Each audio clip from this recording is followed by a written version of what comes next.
ഹരേ കൃഷ്ണ. ഇന്ന് നമുക്ക് കാമിക ഏകാദശിയുടെ കഥ കേൾക്കാം. പണ്ട് ഒരു ഗ്രാമത്തിൽ വളരെ ധീരനായ ഒരു ക്ഷത്രിയൻ താമസിച്ചിരുന്നു. ഈ ക്ഷത്രിയൻ ഒരു നിസ്സാര കാര്യത്തിന് ആ ഗ്രാമത്തിൻ്റെ ഒരു ബ്രാഹ്മണനായി വഴക്കുണ്ടായി. ആ വഴക്ക് വലിയ വഴക്കായി കലാശിച്ചു. അവസാനം ഈ ക്ഷത്രിയൻ ബ്രാഹ്മണനെ വധിക്കുകയും ചെയ്തു. അങ്ങനെ ആ ബ്രാഹ്മണൻ മരിച്ചു കഴിഞ്ഞപ്പോൾ ഈ ക്ഷത്രിയന് വളരെയധികം കുറ്റബോധം തോന്നി. എന്നിട്ട് ആ ബ്രാഹ്മണ സമൂഹത്തോട് തൻ്റെ തെറ്റ് ഏറ്റു പറഞ്ഞു.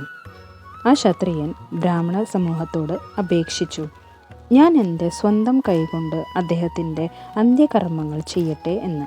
പക്ഷേ ബ്രാഹ്മണ സമൂഹം സമ്മതിച്ചില്ല. അവർ പറഞ്ഞു, ആദ്യം നിങ്ങൾ നിങ്ങളുടെ പാപം ഒഴുക്കിക്കളയുക, പാപമോചനം നേടുക. അതിനുശേഷം നിങ്ങൾ ഞങ്ങളുടെ വീട്ടിൽ വന്നിട്ട് ഞങ്ങളുടെ കൂടെ ഇരുന്നിട്ട് ഭക്ഷണം കഴിച്ചോളൂ. അപ്പോൾ ക്ഷത്രിയൻ ചോദിക്കുകയാണ്, ഞാൻ എങ്ങനെയാണ് ഈ പാപത്തിൽ നിന്നും മുക്തനാകുന്നത്? അപ്പോൾ അവർ പറയാണ്, ശ്രാവണ മാസത്തിൽ കൃഷ്ണപക്ഷത്തിലെ ഏകാദശി ദിവസം ഉപവസിക്കുക, രാത്രി മുഴുവനും ഉണർന്നിരിക്കുക.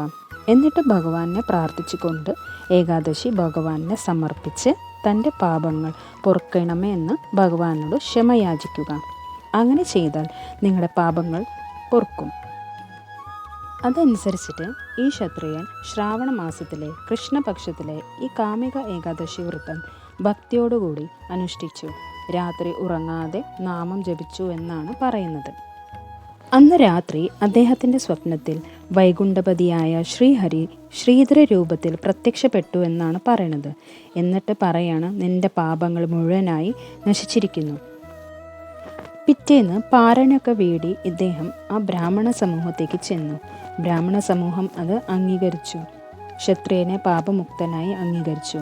അതിനുശേഷം അവർ എല്ലാവരും കൂടി ഇരുന്നു ഭക്ഷണം കഴിച്ചു എന്നാണ് പറയണത്.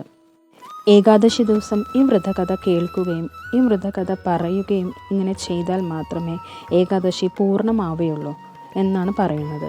അതുപോലെ പാരണ വിടണ സമയം കൂടി പറയണം എന്നാണ് പറയുന്നത്.